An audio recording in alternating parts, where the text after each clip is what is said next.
Senhoras e senhores Estados, bom dia a todas e a todos. Peço também desculpa pelo atraso, mas apanhei aqui uma série de acidentes dentro de Lisboa e o trânsito está caótico. Pelo menos o circuito que tive o azar de escolher não foi fácil. Queria cumprimentar todas e todos. E antes de cumprimentar e dar as boas-vindas à doutora Tânia Cardoso Simões, permitam-me aqui uma pequena referência, porque esta é a nossa primeira reunião ordinária desde o falecimento do nosso António Topa.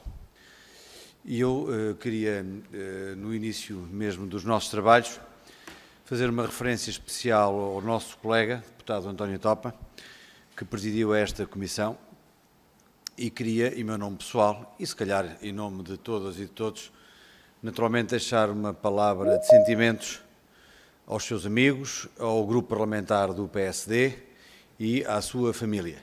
Todos nós tivemos o privilégio de conhecer o António Topa e normalmente diz que quando morremos todos somos bons.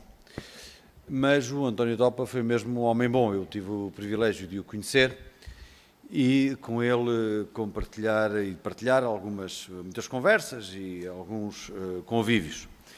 E, de facto, foi um homem bom, um homem dedicado, um homem sempre amigo do amigo, sempre com uma disponibilidade muito grande para conversar e para encontrar soluções.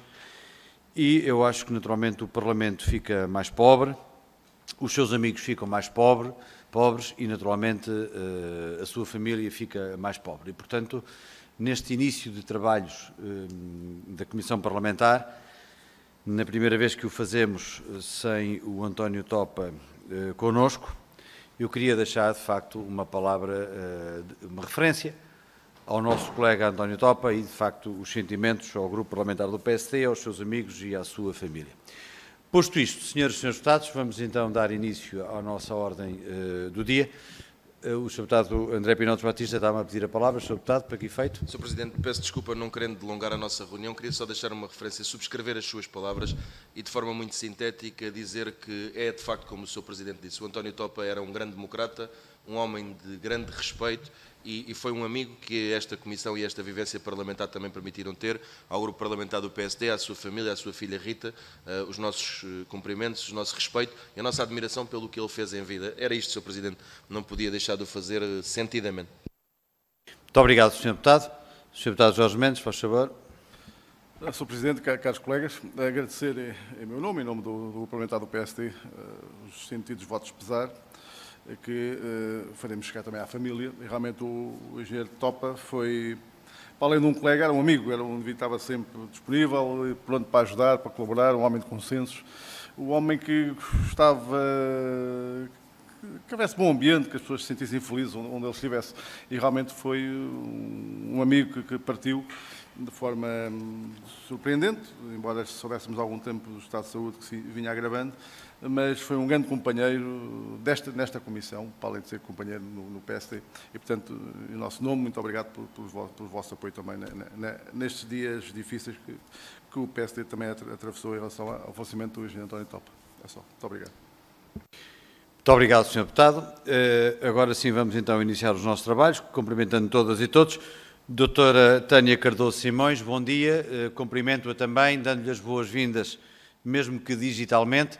Pedi-lhe também desculpa por este atraso e por este preâmbulo antes de começarmos a nossa audição, que certamente compreenderá e não levará a mal, porque de facto é o nosso primeiro encontro desta Comissão Parlamentar após o falecimento de um colega nosso, que estaria aqui a presidir, não fosse a doença e o trágico falecimento, pelo que certamente não levará a mal e compreenderá esta referência antes de começarmos a nossa audição. Sra. Doutora, assim sendo, cumprimento, dou-lhe as boas-vindas, julgo que me estará a ouvir em boas condições técnicas, nós estamos a vê-la, estamos a ouvi-la quando usada a palavra porque já fizemos o teste, e então eu informaria que a nossa grelha de tempos prevê uma intervenção inicial de 5 minutos para a doutora Tânia Simões, Depois, uma primeira ronda por cada grupo parlamentar de 7 minutos, cabendo à Sra. Doutora resposta imediata no fim de cada uma das intervenções dos grupos parlamentares.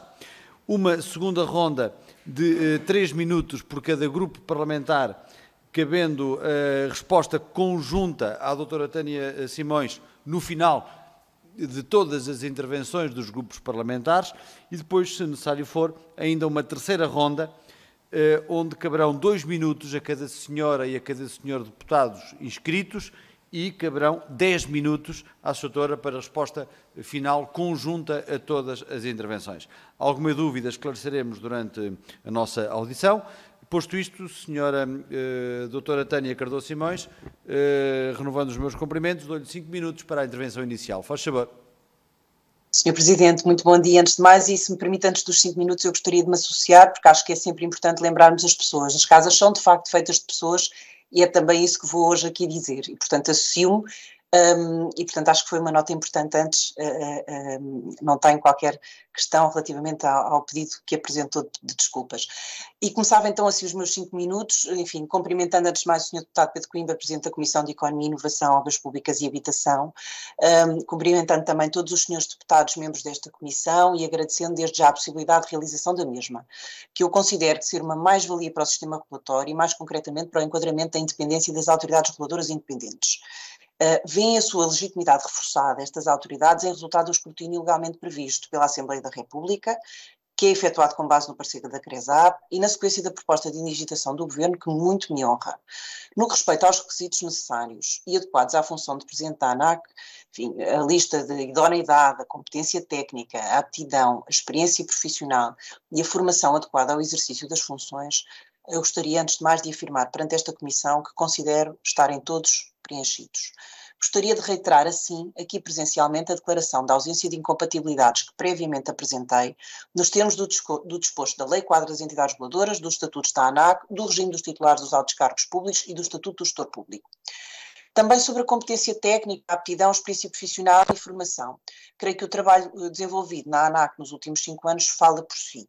Efetivamente, desde 2015, a ANAC tem feito um percurso de afirmação de independência na regulação do setor aéreo, permitido pela alteração do enquadramento estatutário que foi realizado em 2013-2014 e pelo reforço realizado na vertente dos seus recursos humanos. E se esta afirmação é, antes de mais, sustentada justamente nos seus trabalhadores e demais colaboradores, é naturalmente também o resultado do trabalho desenvolvido ao nível da gestão. Nesse sentido, e sem prejuízo da importância determinante das áreas da safety e da security, mas centrando-me antes nas áreas pelas quais fui diretamente responsável, a regulação económica, o consumidor, a certificação médica e os recursos humanos, financeiros e patrimoniais, eu gostaria de apontar alguns dos processos mais marcantes que o denotam e o comprovam. Assim, ao nível interno da ANAC, antes de mais, gostaria de referir que foi efetuada uma reorganização da respectiva estrutura no sentido de direcionar o enfoque da resposta para os destinatários da sua atuação, que é justamente a visão que considero adequada. Essa atuação virada para o exterior e de forma mais eficiente. Foram aprovados e revistos os regulamentos internos, foi efetuado um reforço dos seus recursos humanos, correspondente a cerca de 18% face a 2015, com 34 novos colaboradores em termos líquidos, decorrente de 89 admissões, parte das quais substituindo avanças anteriores e, portanto, dando maior estabilidade à casa. Encontram-se ainda em curso 13 procedimentos correspondentes a 22 postos de trabalho. Portanto, temos aqui, de facto, um reforço significativo. Foram ainda introduzidas melhorias nas instalações e tudo isto feito com base numa gestão financeira absolutamente desafiante, nomeadamente e em concreto nos últimos anos, ou no último ano e meio, criando as condições para que existam os incentivos adequados à resposta que se pretende dar ao setor.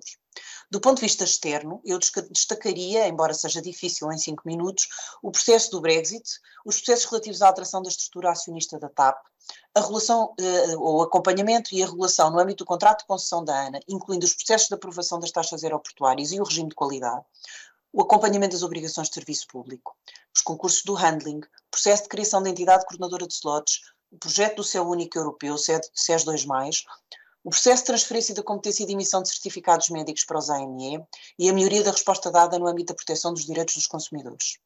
Foi uma honra, uma verdadeira honra ter acompanhado esta evolução nos últimos 5 anos da ANAC, juntamente com os meus colegas de conselho, cuja integridade e dedicação aqui testemunho.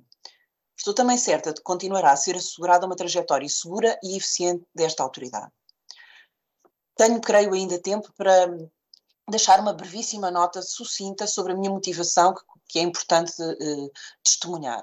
E esta prende-se com a intenção clara para contribuir que a ANAC seja uma entidade independente, transparente, eficiente, proativa, afirmando-se pelo seu rigor técnico, pela coerência e por uma atuação clara e uniforme, protetora dos direitos do consumidor, cooperando, porque entende que o regulador é um membro de um ecossistema em que, como organização coletiva que é, necessita de uma liderança que pretende que seja ativa, competente e transparente, que tenha rigor, mas que não seja inflexível e que seja detentora de uma visão estratégica que passa, desde já, no curto prazo, pela matéria ambiental, estando em discussão, nomeadamente, o pacote Fit for 55, e com um foco muito sério na sustentabilidade do setor.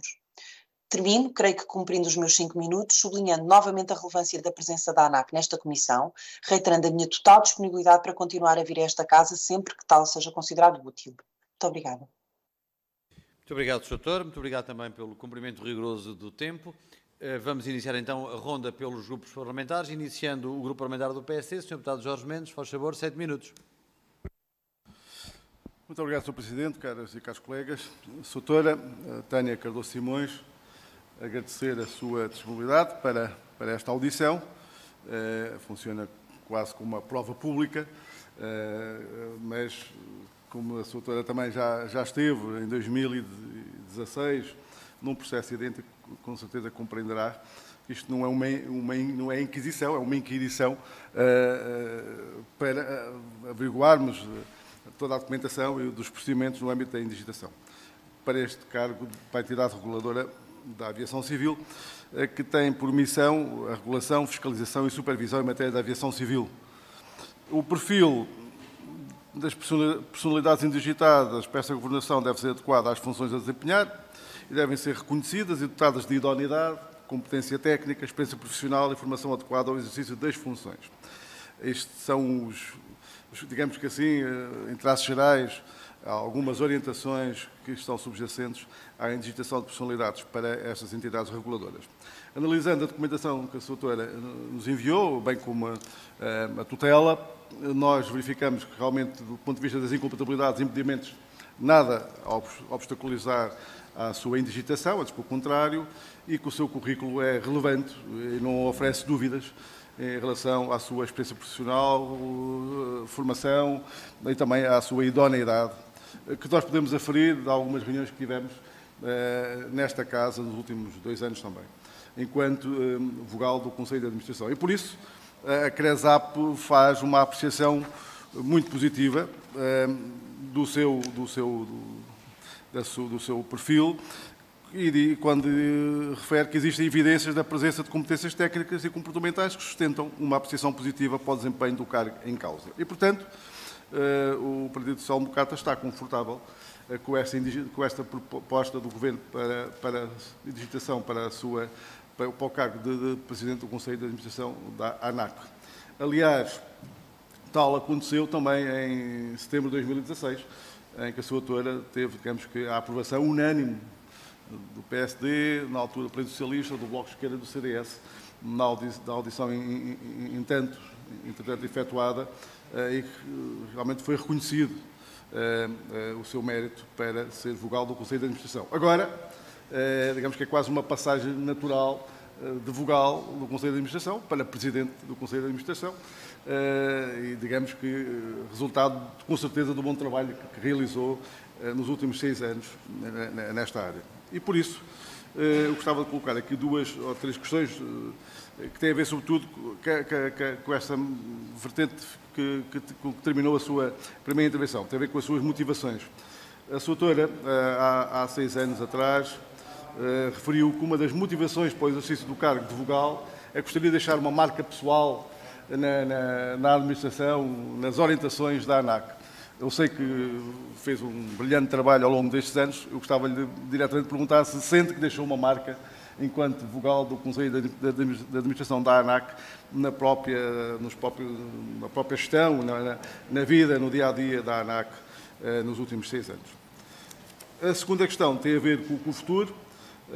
A Sra. Doutora tem aqui preocupações em relação ao futuro, na vertente interna e na vertente externa. E na vertente externa, parece indiciar que a ANAC tem que se aproximar mais das entidades públicas e privadas com quem se relaciona.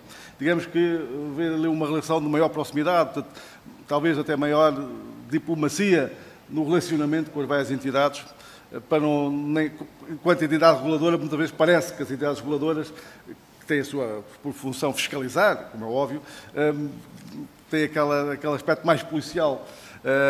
Mas a doutora parece-me, e bem, que quer, digamos que, trazer para o relacionamento entre aqueles que colaboram e com quem se relacionam com a ANAC, aqui uma maior proximidade, que é fundamental, não só de forma preventiva, para cautelar até alguns problemas que possam ocorrer a médio e curto prazo. E, portanto, gostaria de saber em que termos é que se propõe concretizar essa aproximação.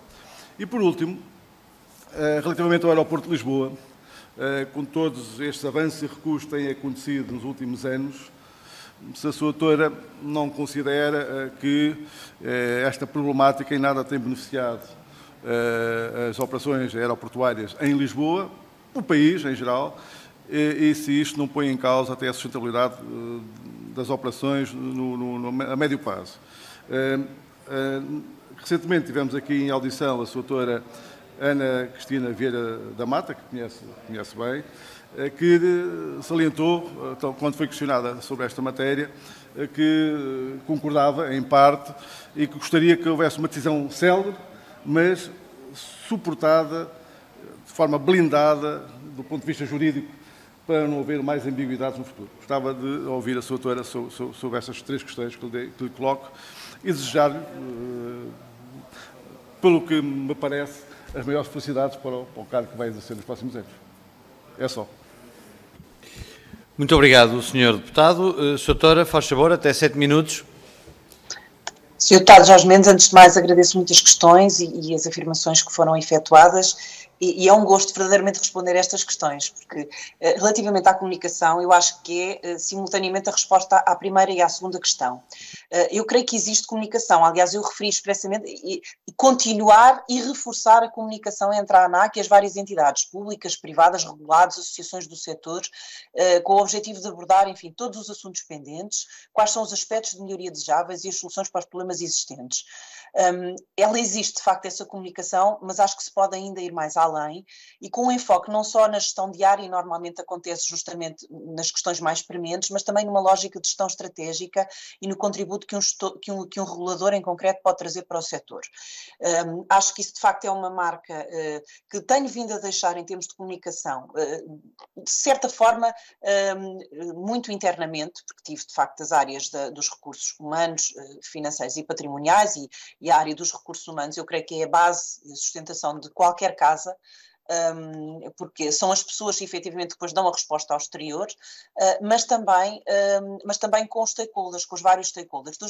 Dou vários exemplos, por exemplo, no atual pacote Fit for 55, nós consideramos que para propor as posições de Portugal que melhor defendem os interesses em causa, a multiplicidade é tal, a tecnicidade é tal, que é importante ouvirmos em concreto os operadores relativamente às soluções apresentadas. E, portanto, esse é o tipo de iniciativa que eu acho que nós podemos ainda reforçar. Não apenas as consultas públicas que estão previstas na lei, que naturalmente cumprimos e fazemos. Existe um diálogo permanente com os vários stakeholders já no momento atual, mas acho que podemos reforçar ainda mais essa comunicação. Relativamente à questão da marca pessoal, eu já a referi, eu acho que o contacto com as pessoas e o facto de ter tido o privilégio, no fundo, de pegar em todos os regulamentos internos e os rever, criando os incentivos necessários para que a casa se vire para o exterior e tenha, no fundo, a motivação e os incentivos adequados também em termos de gestão para promover um reforço, nomeadamente, das auditorias, para dar uma atenção especial aos projetos e aos processos dos operadores, nomeadamente nas áreas mais operacionais. Eu acho que essa é a marca que, em conjunto com os meus colegas, consegui deixar e que tenciono continuar a deixar. Relativamente à questão do aeroporto de Lisboa, naturalmente que o regulador, sendo o responsável pelo desenvolvimento do setor e estando particularmente atento agora à retoma e ao crescimento, vê com bons olhos que surja uma solução para a capacidade aeroportuária de Lisboa o mais depressa possível e tem também a preocupação de que ela seja uma solução que seja robusta e, portanto, tenha de facto por trás os estudos que foram considerados suficientes e adequados, e é justamente esse o caminho que se está a fazer neste momento, e, portanto, acompanhamos, porque as decisões são nesse teor políticas, estamos, se calhar agora, um pouco mais centrados enquanto regulador, no período até à construção do aeroporto, porque independentemente da solução que venha, efetivamente nós não vamos ter um aeroporto e uma capacidade aeroportuária alargada em tempo de retomarmos os valores e os dados de movimentos de 2019. E não queremos voltar aos constrangimentos que tivemos em 2019, nomeadamente com os atrasos, as questões do ruído, todas as que surgiram em resultado desses constrangimentos. E isto são simultaneamente notícias preocupantes, mas também são boas notícias, porque ainda a semana passada ocorreu, enfim, já foi creio eu há semana e meia, ocorreu uma conferência da APCTA, em que começámos por discutir justamente a preocupação de como é que nós conseguimos aumentar os movimentos o mais depressa possível, e terminámos o dia a discutir que temos que criar justamente um grupo de trabalho, vamos dinamizá-lo, a ANAC vai fazê-lo, para tentarmos encontrar todas as soluções possíveis, desde a gestão aeroportuária, à navegação aérea, à regulação, aos operadores aéreos, para se evitar, dentro do possível, todos os constrangimentos que se verificaram justamente por causa da limitação da capacidade aeroportuária. Portanto, este é simultaneamente um exemplo de como é que num cenário, enfim, tudo tem prós e contras, teve menos movimentos, mas também aliviou esses constrangimentos. Vamos passar agora para um cenário que se prevê, de acordo com as estatísticas do Eurocontrol, de 15 de outubro de 2021, para atingirmos os movimentos em final de 2023 ou em meados de 2023, portanto, alguns por aí, temos que antecipar, de facto, estas soluções, em conjunto com os operadores. Creio que respondi às 3 questões, poderei elaborar um pouco mais. Está, doutora, muito obrigado. Muito obrigado, doutora. Cabe agora a vez ao grupo parlamentar do PS, Sr. Deputado André Pinotes Batista, 7 minutos, faz favor. Muito obrigado, Sr. Presidente. Gostaria, antes de mais, de saudar a doutora Tânia Cardoso Simões, e fazer uma menção que me parece de extremo relevo para todo o Parlamento. Este é um processo que já tramitava há bastante tempo e, portanto, não tem nenhuma conotação com o momento político atual. Isso parece-me importante para a defesa de todos, porque é um acompanhamento que os deputados têm feito de todas as forças partidárias no cumprimento da legislação, nomeadamente no exercício daquilo que está definido na Lei Quadro das Entidades Reguladoras e que depois pressupõe também a pronúncia desta Casa e, portanto, gostaria antes de mais de deixar esta ressalva, porque nem sempre aquilo que é discutido na opinião pública corresponde ao rigor do que se passa nesta Casa e, em rigor, nós temos feito este acompanhamento ao longo de todo o mandato, de todos os mandatos, e assim continuaremos a fazer. Fazer menção, obviamente, doutora Tânia Cardoso Simões, àquilo que é o seu percurso académico, antes de mais. Satisfaz-nos desde logo o facto da sua pós-graduação em Direito Europeu da Concorrência e também naquilo que são matérias regulatórias ou que estão intrinsecamente ligadas com matérias regulatórias, tal como outras matérias da sua formação, nomeadamente nas matérias de Direito... Peço só desculpa, Sr. Presidente. Assim, mas a desculpa. Nomeadamente também as questões que têm a ver com o mestrado em Direito Europeu, etc. Ou seja, eu diria de forma mais genérica que, avaliando a sua formação académica, está perfeitamente preparada para os desafios, até porque, como aqui já foi aduzido, até pela experiência que tem, e aí debruçava-me sobre o percurso que fez, não só como jurista, mas também como docente, sempre nestas matérias, o que nos traz algum conforto por saber que estamos a falar de uma pessoa que é preparada do ponto de vista académico, é preparada do ponto de vista da experiência profissional que foi adquirindo, mas também da experiência mais recente e que já aqui foi aduzida pelos meus colegas, nomeadamente no processo anterior. Dizer que não é de menos importância para nós a questão da declaração de incompatibilidades e impedimentos. É para nós muito importante que, para o cargo que se candidata, podermos saber que não existe, ao abrigo dos decretos de Lei 71 de 2017 e da Lei de 67 de 2013, nenhuma limitação, e isso também nos traz bastante conforto. E naquilo que é, no fundo, a avaliação que nos foi transposta, não deixa de ser notável que o Sr. Doutor, em 12 parâmetros que são utilizados como métrica para aferir do perfil das personalidades indigitadas para um conjunto de funções, mas no caso vertente do Presidente do Conselho de Administração da Autoridade de Aviação Civil, em 12 itens, a Sra. Doutora tem 11 avaliações positivas e uma avaliação mais ou menos. E relativamente a esta avaliação mais ou menos, queríamos dizer que, sendo relativamente à sua função, à sua formação profissional, temos a sublinhar que, se a isto se consideram mais ou menos, sem querer fazer considerações ao trabalho de terceiros, a verdade é que ficamos muito confortáveis porque a sua formação profissional específica, relacionada com o cargo que vai ocupar, na nossa opinião, é mesmo um ponto mais. Ainda assim, respeitamos, como é evidente, todo o processo da CRESAP e temos, aliás, a salientar que é absolutamente inatacável a sua nomeação e desejamos, porque estamos aqui a fazer um exercício de fiscalização, mas depois o exercício do cargo será feito por Vossa Excelência e desejamos-lhe, aliás, caso venha a merecer a aprovação desta Comissão, um excelente trabalho num setor tão difícil, mas havia umas questões que são também importantes para percebermos, no fundo, a sua reflexão. Não vou colocar questões sobre a expansão da capacidade aeroportuária da área metropolitana de Lisboa, não por ela não ser relevante, porque é, mas porque essa questão já foi colocada e acho que esta audição deve ser mais abrangente. É evidente para o Grupo Parlamentar do Partido Socialista a necessidade imperiosa de expandir a capacidade aeroportuária de Lisboa e não nos queríamos debruçar, no momento em que decorre um estudo de avaliação estratégica ambiental, não nos queríamos pronunciar sobre isso, muito menos com a personalidade que vai fazer a regulação de todo o setor. Certo é que a necessidade existe, infelizmente também, e sem estar aqui a distribuir responsabilidades ou irresponsabilidades, que já não iremos a tempo da retoma, mas é sobretudo sobre a questão da retoma que eu a queria questionar. O setor da aviação é, a par de mais dois setores, aquele que mais sofreu com a crise pandémica. Eu diria até que o terremoto que nos trouxe a crise pandémica foi de um fechamento total de um setor que vinha numa expansão muito grande. Não é só o facto, e esta é a questão que eu tenho para lhe colocar, não é só o facto de ter sido um choque tremendo, é de ter sido um choque tremendo num setor que vinha num crescimento brutal. E, portanto, queria lhe perguntar como é que vê esta recuperação.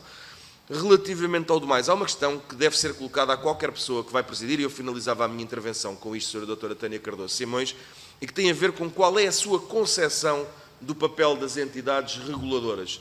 Sendo eu um social-democrata representante do grupo parlamentar do Partido Socialista, acredito numa economia de mercado com uma regulação muito forte. E aquilo que lhe perguntava é também quais são os desafios que vê para que os reguladores possam vir cumprir um papel que é indispensável, porque até Alan Greenspan, que nos dizia que o mercado se autorregulava, já pediu desculpa, e nós sabemos que, mais do que estas questões ideológicas, a questão mesmo é ter entidades reguladoras fortes, e finalizava o Sr. Presidente com esta questão, como é que vê o papel das entidades reguladoras no seu todo, nomeadamente nas matérias que dizem respeito à boa concorrência e à defesa dos utilizadores e, em particular, do setor da aviação.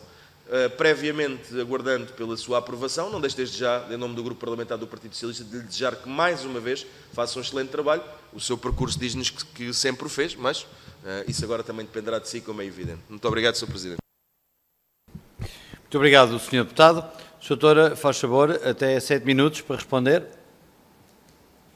Sr. Deputado André Pinotes Batista, muito obrigada também pelas questões colocadas. Eu, relativamente à formação, enfim, eu não entendi que fosse de facto uma questão, mas gostaria de deixar uma nota. E que eu acho que transparece depois também aqui para a visão que temos da Casa. Consideramos também que cada vez mais é importante não só a formação académica e técnica, mas também relativa às soft skills. Temos feito formações de auditores e, no meu caso, eu também considero que contribuiu bastante para o que tenho dado à ANAC, uma formação em concreto que fiz, por exemplo, sobre negociação em Harvard. Portanto, queria deixar só esta nota que às vezes a formação das soft skills é também muito importante para o trabalho desenvolvido e para o trabalho de um regulador. Relativamente à questão da retoma, como referi, foram revistas agora as estatísticas do Eurocontrol no que respeita aos movimentos, e sendo que Portugal tem estado ligeiramente abaixo da média das previsões do Eurocontrol, antecipando, no fundo, o volume de movimentos de 2019 em 2023, num cenário otimista em meados de 2023 e num cenário moderado em 2025. 2020 e no final do ano de 2023, num cenário pessimista já aponta para 2027. Nós acreditamos e temos seguido o cenário moderado, nomeadamente até na elaboração dos nossos orçamentos, e portanto acreditamos que a retoma se irá fazer, enfim, havendo sempre risco, naturalmente, já se vê alguma ténue recuperação, mas se irá fazer ao longo do próximo ano, justamente, que será, enfim, caso ocorra, será o ano justamente do mandato que terei como Presidente da ANAC. A preocupação que temos é limitar ao máximo o ónus burocrático e administrativo que as empresas têm. Relativamente aos apoios financeiros que foram solicitados, nós, durante o período da pandemia, tivemos o cuidado de ouvir todos os operadores e de os transmitir e veicular as necessidades que foram dadas. Grande parte dos operadores utilizou os benefícios gerais que foram dados, nomeadamente em matéria laboral. Estão agora a ter um grande desafio, porque ultrapassada o principal problema de tesouraria, começam a ser necessários outro tipo de investimentos para retomar, e aquilo que eu considero que é o desafio maior a breve trecho será não só resolver os problemas financeiros que ainda resultam e que nós estamos a acompanhar muito proximamente, nomeadamente nos planos de recuperação da TAP e da SATA, mas sobretudo a adaptação do setor às obrigações que advirão do pacote Fit for 55, dos investimentos que serão necessários, e estamos a cautelar estrategicamente nas negociações os interesses, por um lado, do setor da aviação face aos demais, antes de mais, obviamente, os interesses ambientais, mas os interesses da aviação face aos demais, os interesses dos operadores portugueses face aos demais, e os interesses específicos, nomeadamente de algumas regiões e das regiões ultraperiféricas, as nossas regiões autónomas, face àquilo que é a generalidade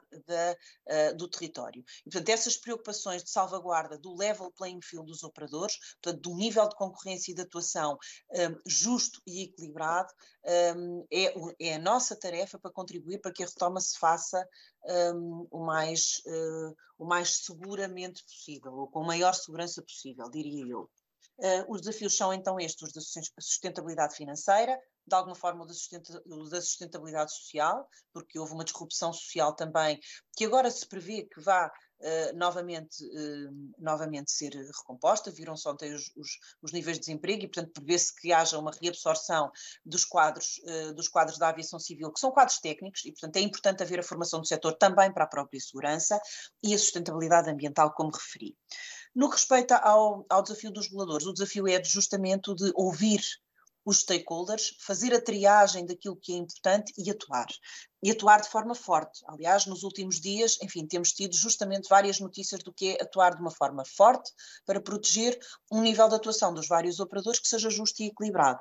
E é assim que eu me revejo na atuação de um regulador. Naturalmente que precisamos dos instrumentos para tal, precisamos dos instrumentos financeiros, nomeadamente de independência financeira.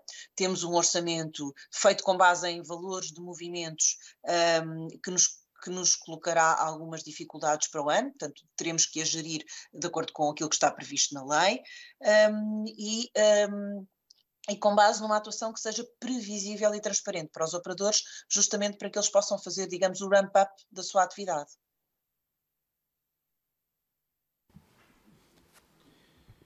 Doutora, muito obrigado. Cabe agora a vez ao Grupo Parlamentar do BS. Senhora Deputada Isabel Pires, faz favor, 7 minutos.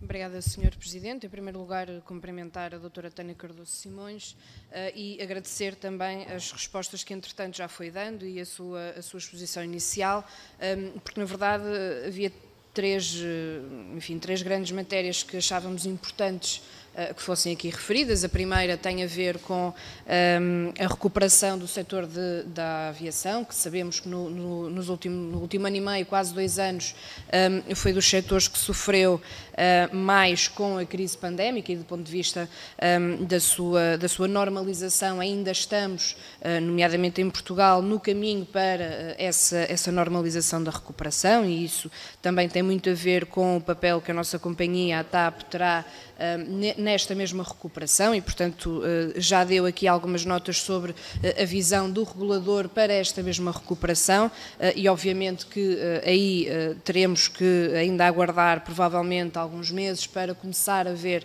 alguns resultados. A outra questão tinha a ver com a capacidade aeroportuária na zona de Lisboa, tem sido um dos maiores debates que também aqui na Assembleia da República temos tido, porque será uma escolha que terá impactos, obviamente, bastante grandes. Sabemos também que, e já não é a primeira vez que ouvimos, que a própria ANAC tem uma prioridade, ou pelo menos tenta ter agora esta prioridade com as preocupações ambientais e, desse ponto de vista, parece-nos que a solução que estava em cima da mesa do Montijo não respondia a essas mesmas preocupações ambientais e, portanto, agora o processo irá decorrer o seu curso, mas de facto é uma questão estruturante e já deu aqui algumas notas também sobre ela.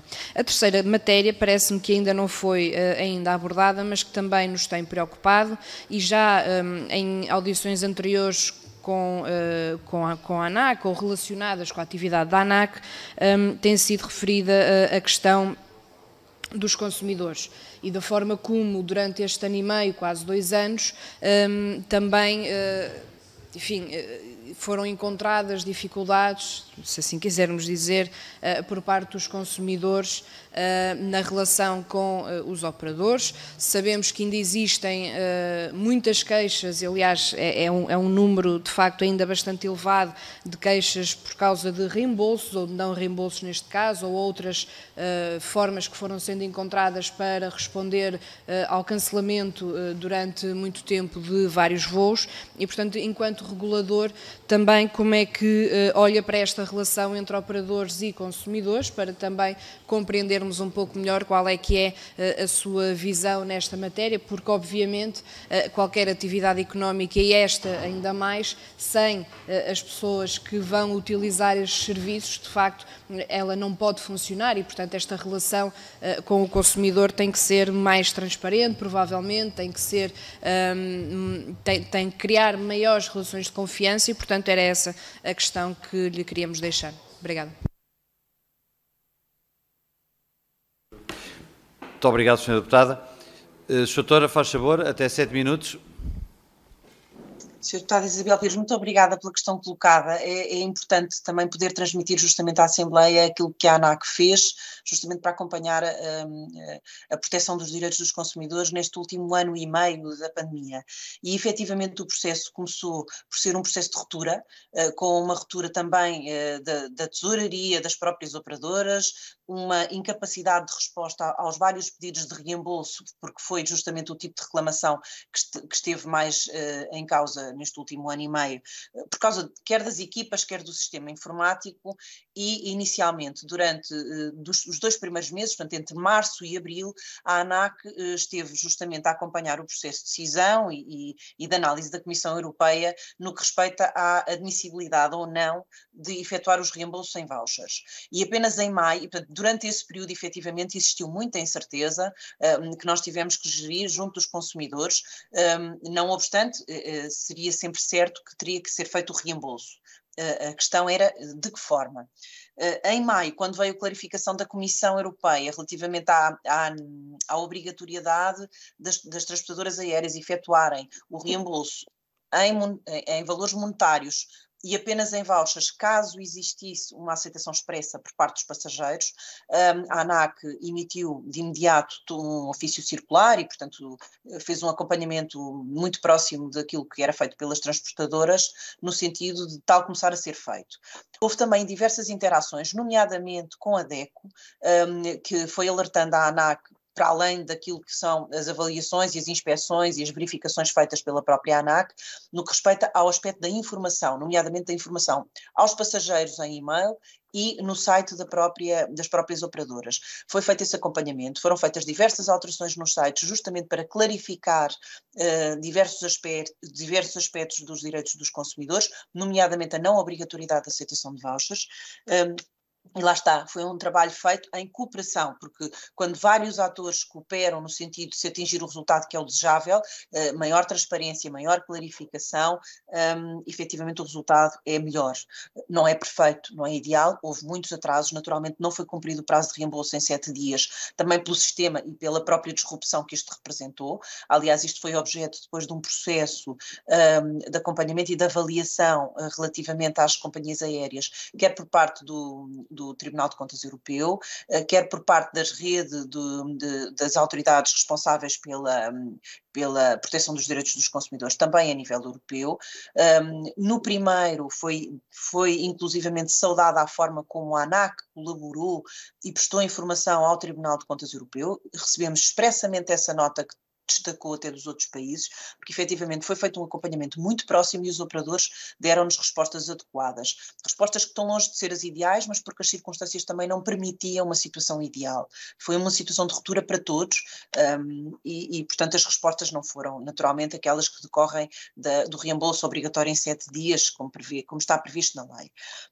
Nesse sentido, posso avançar que neste momento a situação, até porque foi feito um acompanhamento subsequente pela Comissão Europeia junto a algumas transportadoras, entre as quais a TAP, isso é público, e posso avançar que em termos muito latos de quase 2 milhões de pedidos, não reclamações, de pedidos de reembolso, neste momento, e obtive dados ontem, estão pendentes cerca de 7 mil. O que significa que houve uma grande recuperação e que os prazos de resposta neste momento, em situações regras, estão próximo dos 7 dias previstos na lei. Os casos mais complicados, pois há situações muito específicas que são mais difíceis de responder, nomeadamente quando o bilhete é adquirido por terceiros, seja por agências de viagem, seja por representantes do próprio passageiro, entidades empregadoras, etc. Casos em que o reembolso é mais difícil e outros casos também em que a própria forma de reembolso já não está disponível, como por exemplo o cartão de crédito caducado, etc. Essas situações não podem ser resolvidas ou não conseguem ser resolvidas em 7 dias, mas a generalidade, a indicação que eu tenho é que já anda próximo dos 7 dias. Portanto, temos de facto uma recuperação e pretende-se que até ao final do ano, até porque há esse compromisso das transportadoras, em rigor até outubro, mas que até ao final do ano a situação fique regularizada no que respeita à recuperação do backlog, digamos assim, deste último ano e meio. Portanto, é este o acompanhamento, como veio, muito concreto, muito próximo, em cooperação e em diálogo com as várias entidades, que foi feito pela ANAC e que, tratando-se de uma situação de ruptura, creio que teve resultados que não são conhecidos, enfim, também a atuação do regulador não é suposto estar na ribalta, é suposto fazer acontecer. E é essa a postura que tenho e acho que foi conseguido dentro das possibilidades. Muito obrigado, doutora Tânia Cardoso Simões. Não tenho mais inscrições. Nem nesta primeira ronda de nenhum grupo parlamentar e também não tenho inscrições para a segunda ronda. Portanto, doutora, penso que damos como concluída a nossa audição, que foi objetiva e eficiente. Doutora, agradeço-lhe muito, em meu nome pessoal, em nome da nossa Comissão Parlamentar, os esclarecimentos que nos trouxe. Desejo-lhe, naturalmente, as maiores felicidades. Muito obrigado. Sr. Presidente, muito obrigada. Srs. Deputados, muito obrigada. Um bom dia. Bom dia e obrigado.